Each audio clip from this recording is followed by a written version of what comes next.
Hai, namaku Analisa. Aku seorang psikolog dan juga founder dari APDC Indonesia. Yuk, sharing-sharing seru barengan sama Mama Seru harus tahu.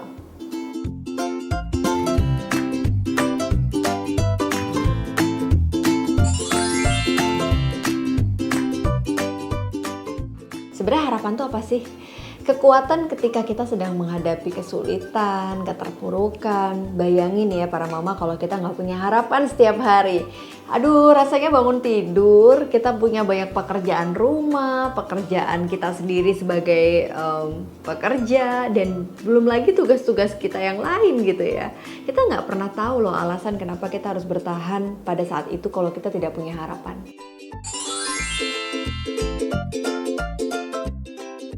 Semua orang itu harus punya harapan, butuh punya harapan supaya kita tetap merasa hidup. Jadi yang membuat kita feeling stay alive itu adalah pada saat kita bangun tidur dan kita tahu alasan why we do what we do. Motivasi itu bisa jadi muncul kalau kita punya harapan. Jadi penting banget nih untuk merangkai harapan yang kita punya di tahun 2020 ini untuk tahun-tahun berikutnya.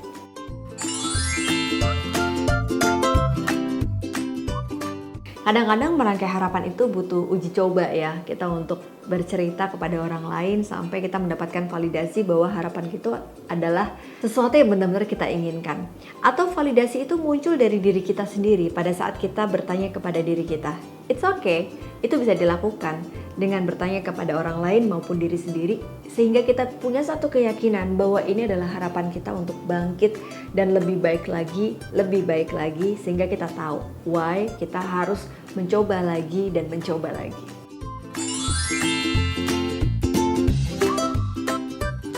Di tahun 2020 banyak pasti harapan kita yang tidak bisa sesuai dengan rencana sebelumnya. Tapi jangan pernah lupa, coba kita pikirkan lagi greatness apa atau hal baik apa dan happiness apa yang sudah kita punya.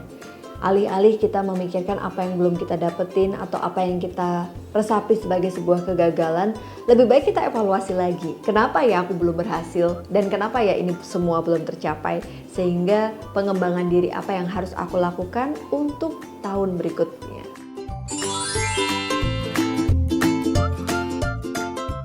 Ini korelasi yang sangat kuat nih antara kesehatan fisik, spiritual, dan emosional serta mental.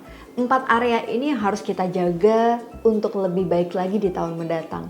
Gimana kita bisa sehat secara mental dan juga emosional kalau kita tidak menjaga kesehatan fisik kita?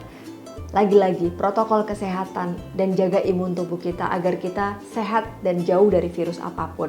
Yang berikutnya mungkin kesehatan spiritual juga perlu kita siram dengan satu kegiatan yang misalnya terkait dengan rohani atau belief system kita yang membuat kita sadar bahwa semua sudah ada yang ngatur kok. Ngapain kita harus mengatur semua yang Allah rencanakan atau Tuhan kasih dalam hidup kita? Jangan-jangan ini cara yang di atas untuk membuat kita emosi dan mental lebih kuat dari sebelumnya. Dan terakhir nih, jangan lupa untuk rajin olahraga serta menjaga asupan gizi kita supaya senantiasa sehat. Terus ibadahnya juga dijaga nih supaya emosi dan mental kita lebih stabil dari sebelumnya. Dan jangan lupa untuk selalu berbahagia karena kita semuanya berhak untuk bahagia.